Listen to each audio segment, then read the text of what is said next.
this very cold and wet day, welcome to the warmth of this community. Welcome to those of you who are here in the sanctuary, and welcome to those of you who are online. We meet on the unceded traditional territory of the Musqueam, Squamish, and Tsleil-Waututh nations, honoring the people who have called this land home for millennia, who have stewarded the land that we all now call home. We meet here recognizing the complex histories in which we are entangled, seeking to make right the harms that have been done to Indigenous lives and culture, and committing ourselves to a path of reconciliation. We gather here with shared values and diverse beliefs.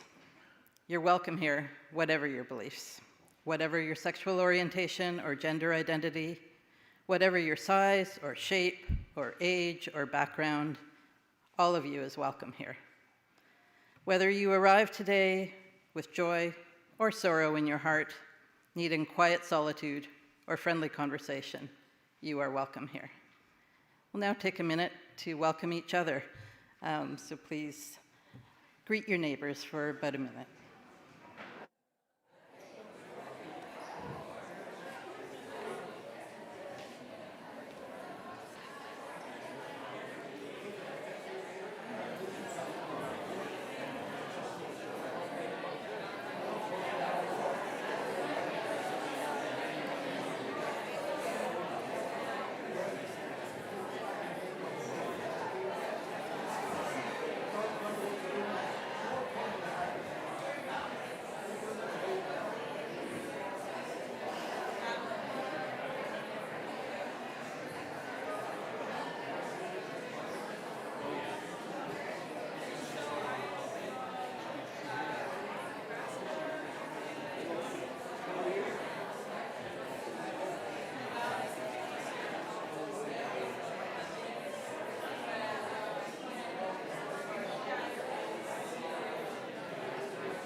United Nations Day, the anniversary of when the UN Charter came into effect, is celebrated on October 24th each year.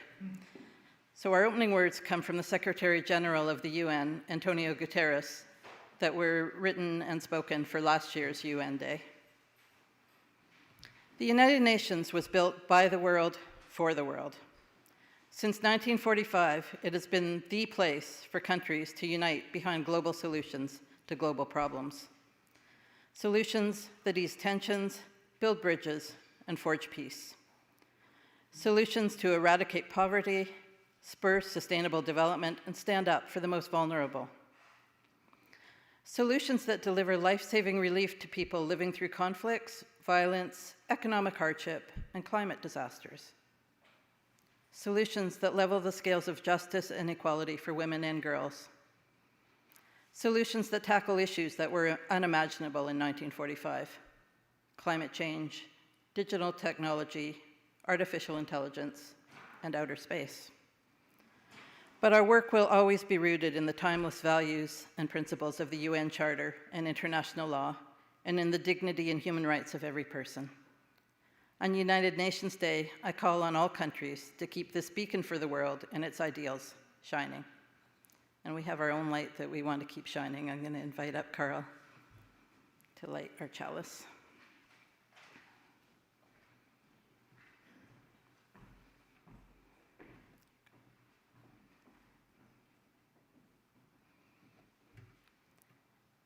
Together we light this chalice. Together we see its light. With kindness and in deep bonds of community, with love for the human family in all of its variety. With reverence before the world and its teeming web of life, may we care for our earthly home and for each other with courage, with love, and with justice. Thank you. So now I'm going to invite up those of you who are young in years and young at heart, and we'll meet for a story over here.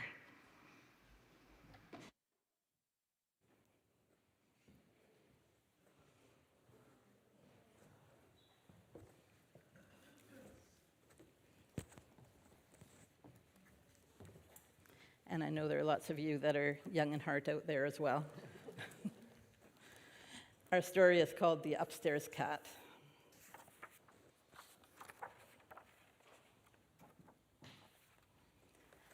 Let's begin with the facts. The facts are that there's an upstairs cat and a downstairs cat.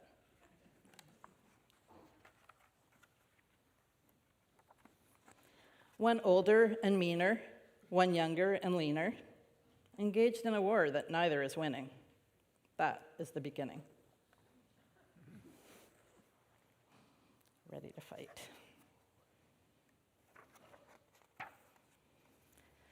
The fighting continues to never quite stop. One cat at the bottom and one at the top of the stairs in between, with their stairs in between, if you see what I mean.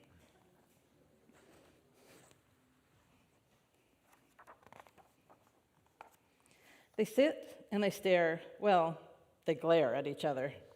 Then one dares a stare and one dares the other.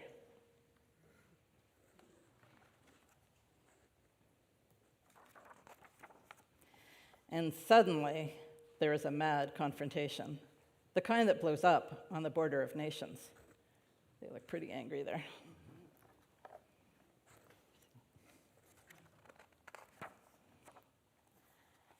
Skirmishing, growling, the yells of a riot, until a voice yells, "Cut that out!"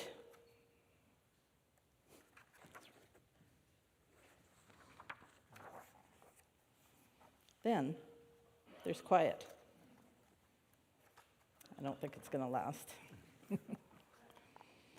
And younger and leaner, quite proud in demeanor, but secretly scared, tiptoes downstairs and curls in a chair. Looks pretty cozy.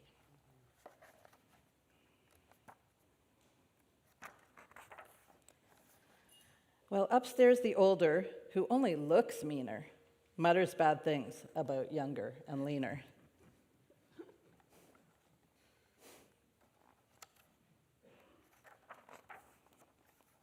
Now, each is a good cat. The two could be friends. Instead, they're enemies. That's where it ends.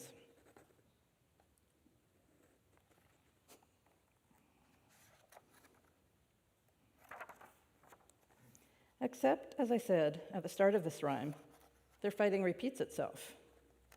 They're at it again. Time, after week, after month, after year,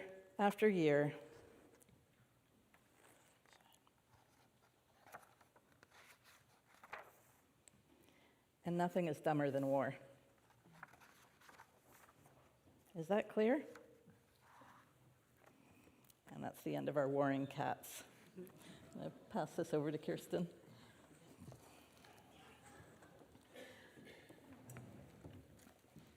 We'll take some of our chalice light with us as we go off to children's groups. So I invite any children ages 0 to 12 who would like to come with us over to our children's group. We're talking about world religions all over the world and spiritual practices that we might find, and we'll have a little fun while we're at it.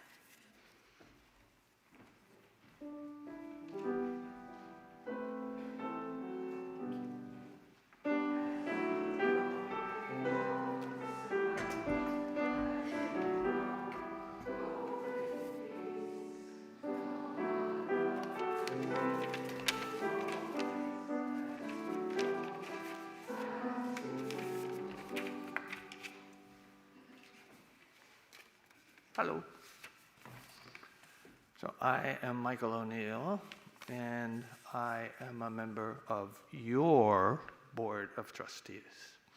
And so a special welcome from the board, and particular welcome to those who have not been here before, their first time, or those who've been away for a while. Welcome back.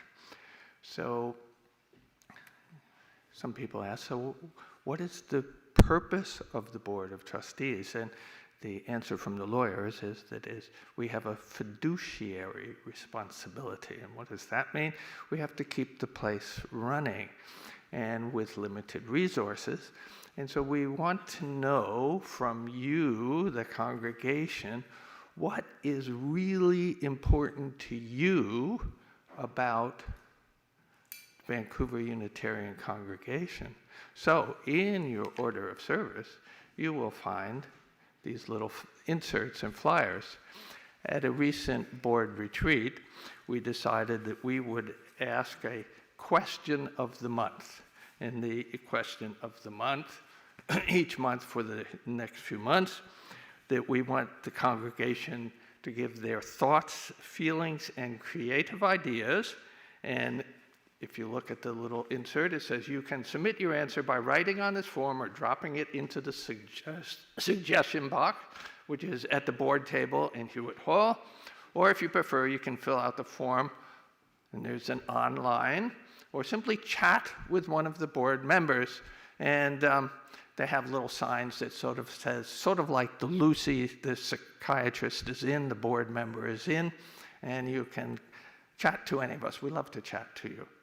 And and the second thing I will just mention is, it's that time of year. COVID is upon us, and a number of the members of this congregation I know have recently had COVID or are at home with COVID. So those people who are wearing masks or sort of don't want to sort of hold hands at the end, just please respect that, because it is flu season and COVID season once again. And next is the offertory. So we now invite your help in sustaining the life of the congregation through your presence, your volunteer engagement, and, of course, your financial support. We recognize that many of you give to VanU through monthly bank transfers, while some text to the number displayed on the screen, if it's displayed on the screen, or place gifts in the offering baskets as they pass. Thank you one and all for your ongoing generosity. Together we make VanU all that it is. Beyond our own needs, we dedicate a portion of each Sunday's offering to the recipient of the Outreach Opportunities Fund, which for this quarter, of course, is the Alzheimer's Society of BC. You can find more information about their work in the order of service, so the ushers have come forward. And please commence with the collection.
And let us now recite the affirmation of gratitude haiku, which hopefully will appear on the screen here. We give from our hearts, grateful to share and receive. Hope blooms from kindness. Thank you.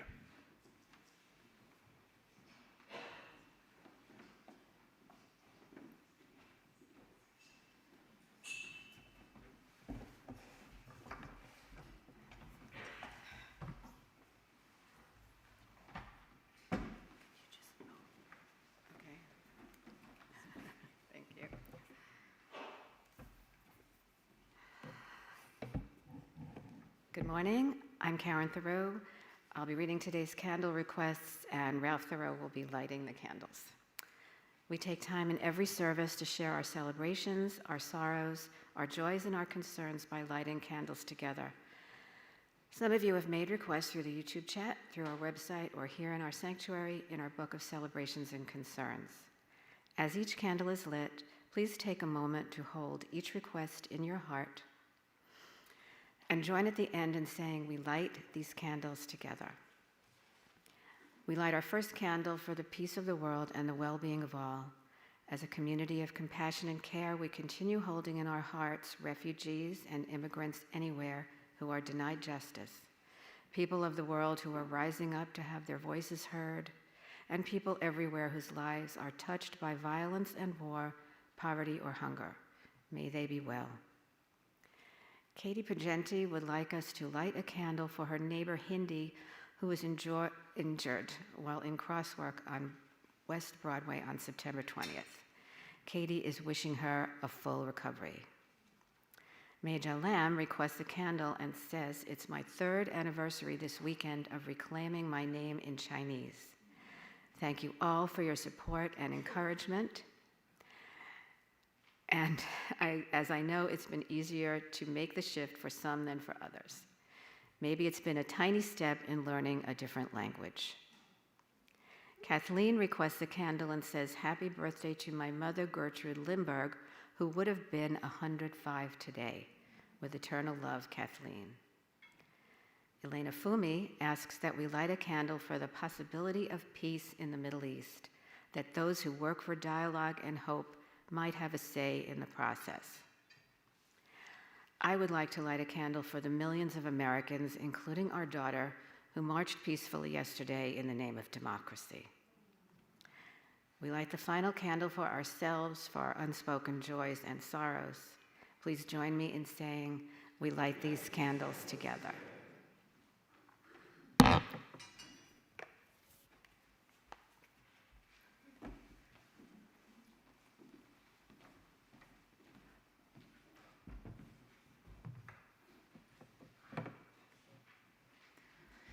We now enter into a time of meditation, first with words written by Kim Stafford, then with silence, and then with music. Please join me in a time of contemplation. This piece is called Proclamation for Peace by Kim Stafford.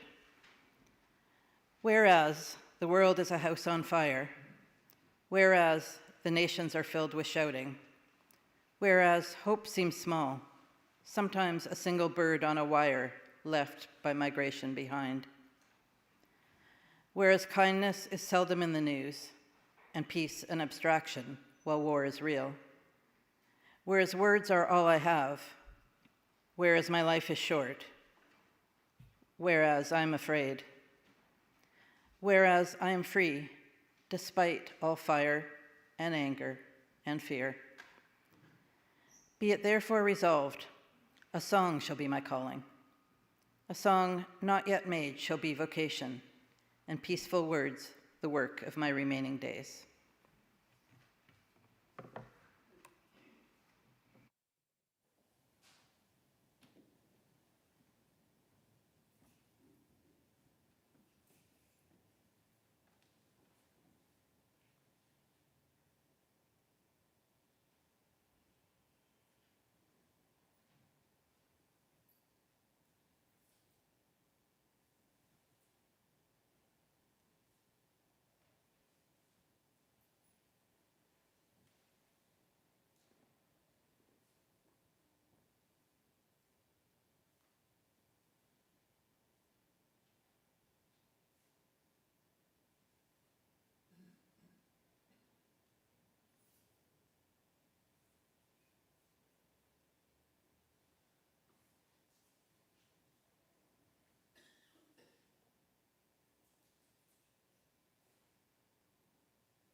Peace is the bread we break.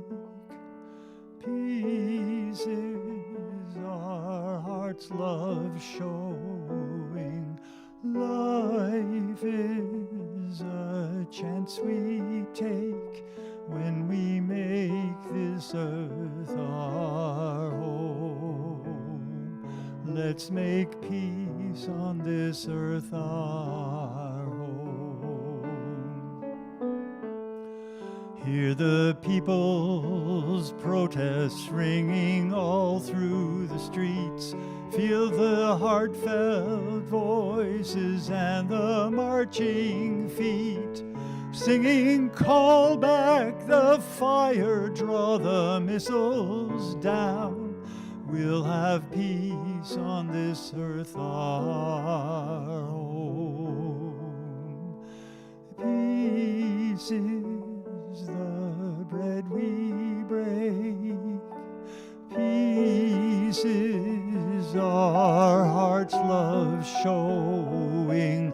Life is a chance we take when we make this earth our home.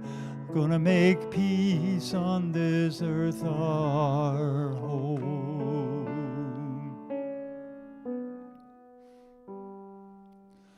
We have known the atom and its power and its pain. We've seen people fall when war's the game. If the mind still reasons and the soul remains, it shall never be again. Peace is the bread we break, and peace is our heart's love growing. Life is a chance we take when we make this earth our home. Let's make peace on this earth our home. Oh, peace grows from the tiniest seed, as an acorn grows into the tallest tree. Many years ago I heard a soldier say, when the people want peace, better get out of the way.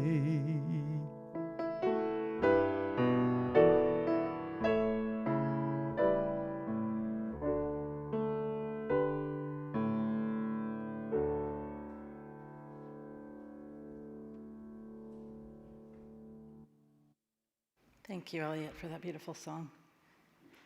We now have a responsive reading. The words will be up on the screen, and your line is the line in yellow. It's the same sentence that's repeated after every phrase. If someone with courage and vision can rise to lead in nonviolent action, the winter of despair can, in the twinkling of an eye, be turned into the summer of hope. It is possible to live in peace. Nonviolence is not a garment to put on and off at will. Its seat is in the heart, and it must be an inseparable part of our being. It is possible to live in peace.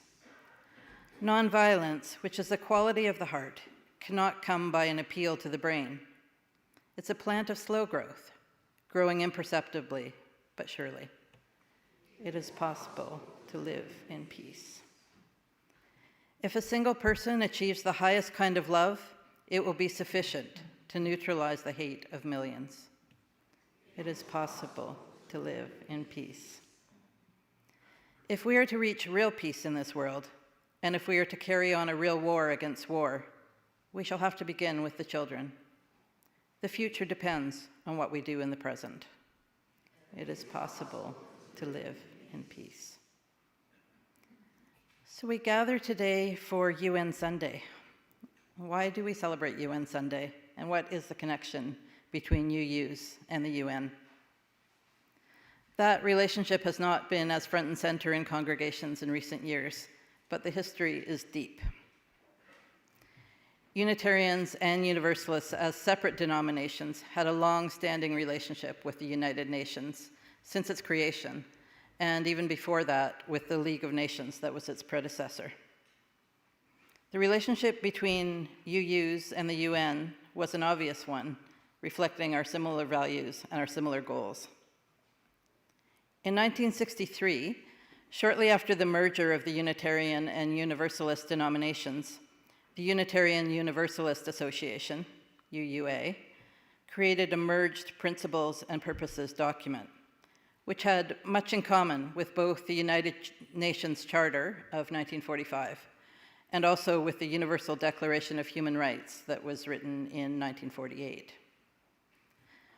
The UN ambassador to the UN at that time, at the time of the merger of the Unitarians and Universalists, Adlai Stevenson, was a Unitarian.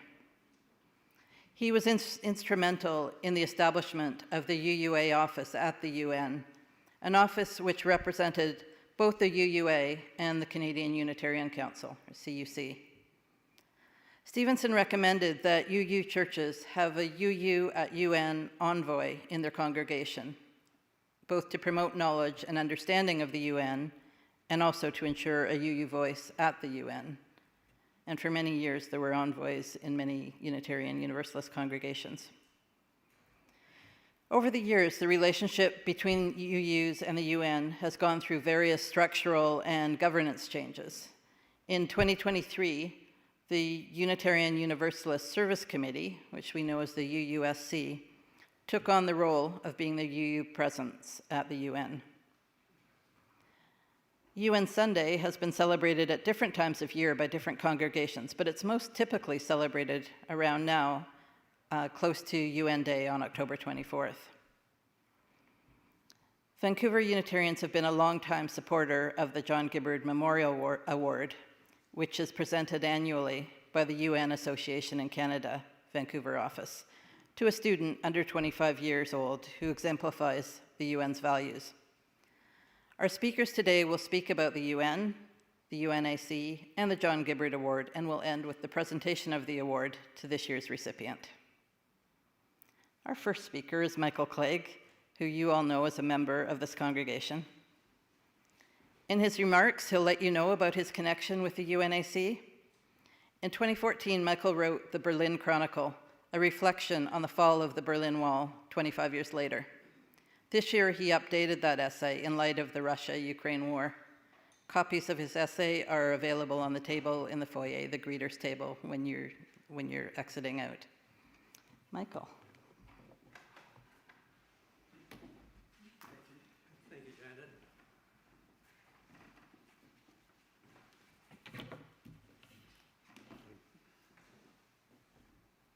I'll try for high. Oh no, mate, you better do that. Different heights. Yeah, different heights for different folks.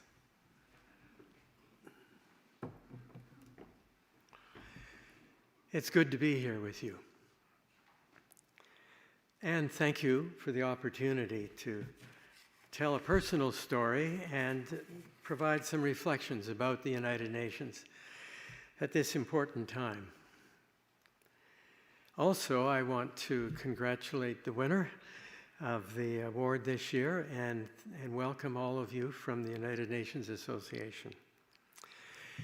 80 years ago, the United Nations was founded in San Francisco.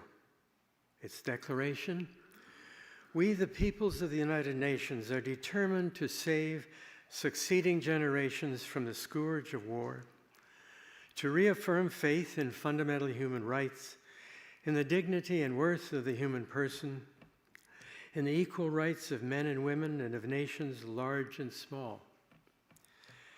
63 years ago, 1962, only 15 years later, at the tender age of 22, I had the privilege of becoming the first Youth and Education Secretary in Canada for the United Nations Association. That involved traveling across the country, by train no less, meeting and working with young people and educators to inspire knowledge and support for the ideals of the United Nations. We were part of creating a new, enlightened world. Today, that world seems remote from realization. I won't list the litany of seemingly existential challenges to humanity that we face today. We know them too well. What I do know is that early in that last war, before that outcome was known, two Jewish scholars, Hersch Lauterpacht and Raphael Lemkin, suffering personal family loss, and without knowing the outcome of the war, introduced the terms and the arguments for, quote, crimes against humanity and genocide, respectively. To quote Lauterpacht, the individual human being is the ultimate unit of law. And from Lemkin, attacks upon national, religious, and ethnic groups should be made international crimes. I stress at this time they had no idea about the outcome of the war. Is it fitting or one of history's ironies that the city of Lviv, formerly Lemberg in the Ukraine, is now under attack by Russia in its invasion of the Ukraine?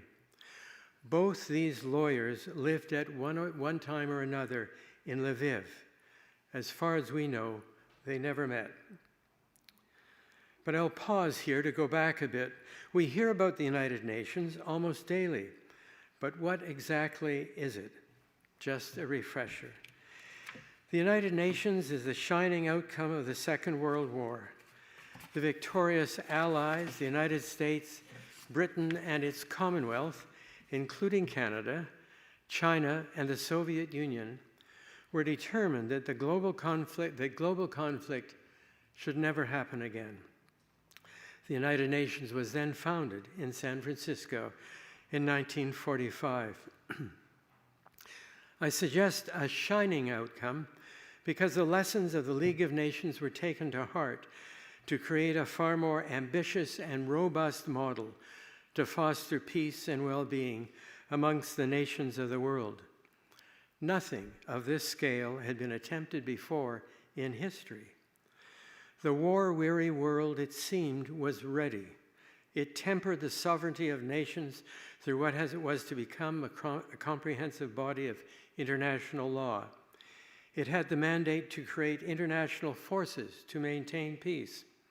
And not unimportantly, it created an international forum for the use of moral suasion on compelling issues affecting humanity and peace. As Winston Churchill, the British Prime Minister and war leader of the time, says, "It is better to jaw than war." The UN deliberating bodies are the Security Council and the General Assembly. There are a host of councils and agencies under the UN umbrella that do all the important daily work of building the practical ties of international collaboration, such as the World Health Organization and the Food and Agricultural Organization. From the beginning, Canada was at the forefront of United Nations development. Then Foreign Minister and later Prime Minister Lester Pearson gave leadership to seize the opportunity provided by the creation of the UN to ensure that middle powers like ours would have an outsized influence in the organization, to lessen the dominance of the great powers on the Security Council. This enabled Pearson to orchestrate the first United Nations peacekeeping force in the Middle East in 1956, after Britain, France, and Israel invaded the Suez Canal and Egypt. And it was a Canadian, John Humphreys, who prepared the first draft of the Universal Declaration of Human Rights in 1947. Well, as for today, the world is more volatile than any time since the start of World War II. The United Nations as a credible global institution is being tested more than never before. Ultimately, this is the responsibility of its members. Without their belief in the UN and the idea of the United Nations, without their willingness to use it as a forum and an instrument for resolving their differences, without their commitment to work together to solve the great issues of our time, climate collapse and nuclear proliferation, the world will become even more dangerous as nations fall out among themselves. Elvina Grace Sanford, in her comment in my essay called The Berlin Chronicles, reminds us, History does not return to identical form. It mutates. It adapts to the technologies and languages of the time. But its themes remain constant: the fear of the other, the abuse of power, the rewriting of truth to suit the empire. As wars once again erupt in Europe and human rights erode under the guise of security and stability, the parallels are impossible to ignore. The Berlin Wall may be gone, but the lines of division, physical, ideological, and racial, are being redrawn in invisible ink. So let us take 2 lessons from this post-war journey. Let us never deny ourselves the possibility of hope and of acting for the betterment of humankind. As with Lauterpacht and Lemkin, we have no idea whether we will live to experience the results of our action, but those of the future might well. As for the kind of action we and our leaders must undertake, let us be mindful of the words of Václav Havel, former president of Czechoslovakia, to his fellow citizens in 1992. As ridiculous as it may sound these days, one thing seems certain to me: that it is my responsibility to emphasize again and again the moral origin of all genuine politics, to stress the significance of moral values and standards in all spheres of social life, including economics, and to explain that if we don't try within ourselves to discover or rediscover or cultivate what I call a higher responsibility, this will turn out very badly indeed for our country. The United Nations is the best and only forum we have for countries to act with higher responsibility. As global citizens, we have a responsibility through our voices and actions to hold our countries to this responsibility and support them in doing so. Our own individual actions can create the possibility for positive outcomes that we may never have anticipated. Thank you.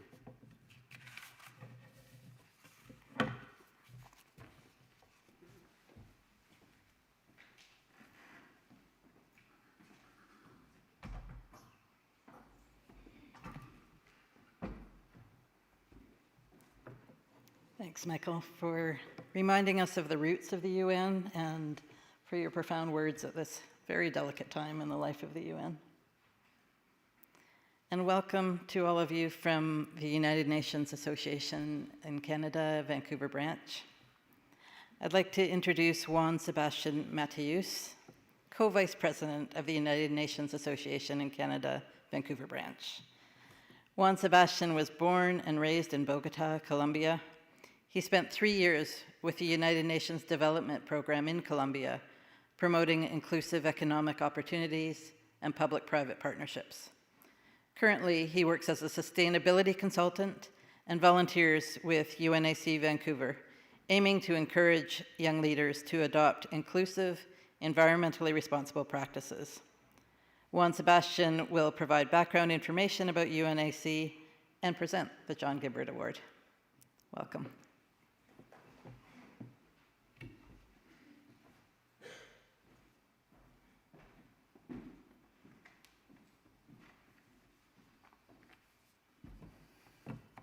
Thank you, Janet. Good morning, everyone. Welcome to this special ceremony honoring the United Nations Day, celebrated annually on October 24th. Today we gather to recognize the enduring values of peace, justice, and international cooperation that United Nations represents. The United Nations Association in Canada is a national volunteer-based organization that's established in 1946 as one of the founding members of the World Federation of United Nations Association. UNA Canada has dedicated nearly 8 decades of educating and engaging with Canadians in the work of the United Nations. Our mission is fundamentally about growing global citizens, we bring the core principles of the UN Charter to life here in Canada through education programs, partnerships, and recognition initiatives that connect local concerns with global challenges. Guided by the UN 17 Sustainable Development Goals, we address vital issues such as poverty, gender inequality, human rights, environmental degradation, and threats to peace and security. The United Nations associations believe in celebrating and recognizing those who embody the values we champion.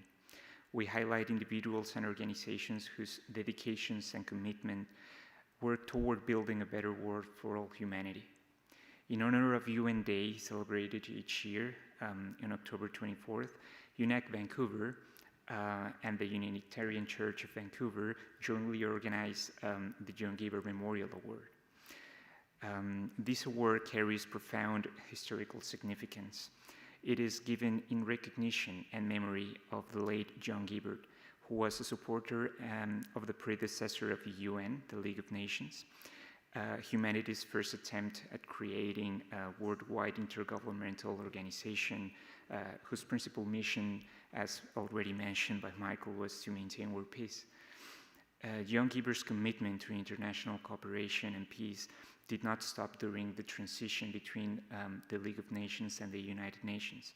In the late 1945, when the League of Nations was replaced by the United Nations, John Gibbard became a strong supporter of the UN Association in Canada and joined UNAC in 1947. John Gibbard understood the lasting peace requires dedication of each generation. He was particularly committed to involving youth in creating a better world for all. His vision recognized that young people hold the key to building a more just, peaceful, and sustainable future that both the League of Nations and the United Nations have sought to achieve. So today, we honor the legacy by presenting the John Gibbard Memorial Award to individuals and groups who demonstrate exceptional dedication and commitment to working for humanity and toward a better world. Today, we have the privilege of recognizing an exceptional leader whose work is reshaping the landscape of Indigenous economic development and youth empowerment across Canada. Edgar Villabuena Cruz embodies what it means to build bridges between tradition and innovation, between Indigenous and non-Indigenous communities, and between environmental stewardship and economic opportunity.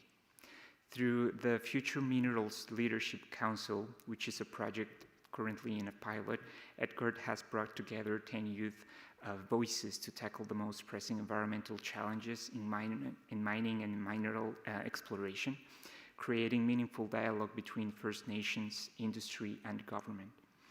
Through 10 transformative camps with Bears Layers Dream Camps, he has directly inspired the next generation of Indigenous business leaders, combining traditional knowledge with entrepreneurial skills. From university lecture halls to community workshops, from podcasts to policy discussions, Edgar has become a powerful voice advancing to Indigenous resource governance and rights. Through these efforts, Edgar has promoted youth leadership, strengthened Indigenous governance, and empowered community-driven innovation. Please join me in celebrating Edgar, a true champion of Indigenous economic development and youth empowerment. Welcome, Edgar.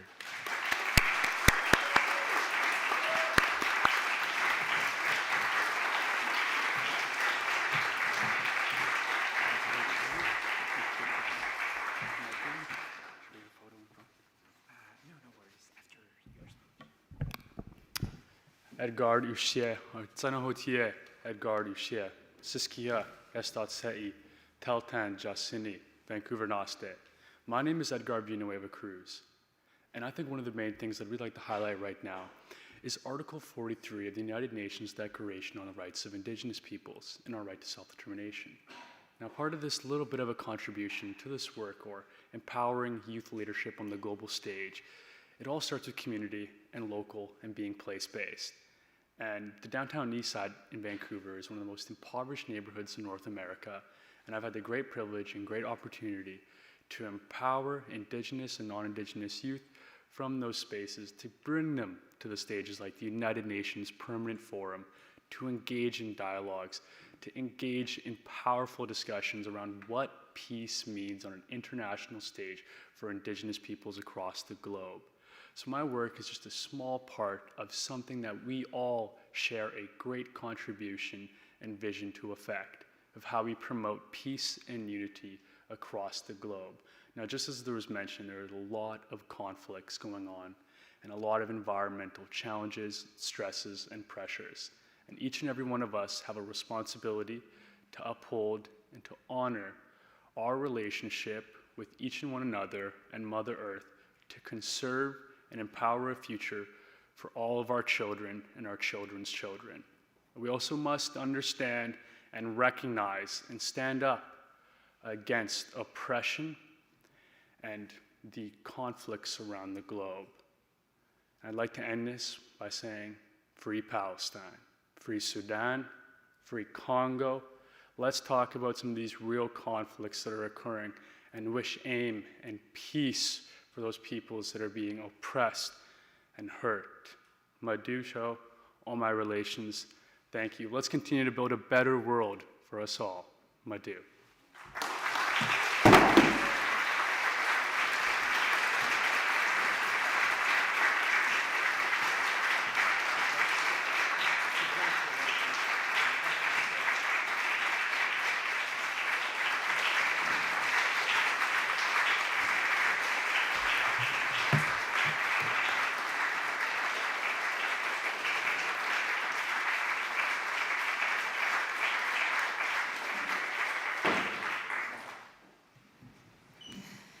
Thank you, Juan Sebastian, for the information about the UNAC and about Edgard and his background. And Edgard, thank you so much for the wonderful work that you do and for your call to action.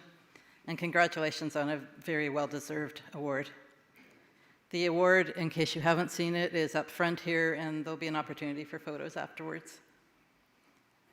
Right now, I'd like to invite you to stand as you're willing and able for our final song.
As we go out into the world, may we have peace in our hearts, peace in our homes, and work for peace in the world. The world's problems may feel vast and out of control, but we can ripple out peace through our actions and attitudes. I extinguish this flame May you keep its light in your hearts to guide your way in the week ahead.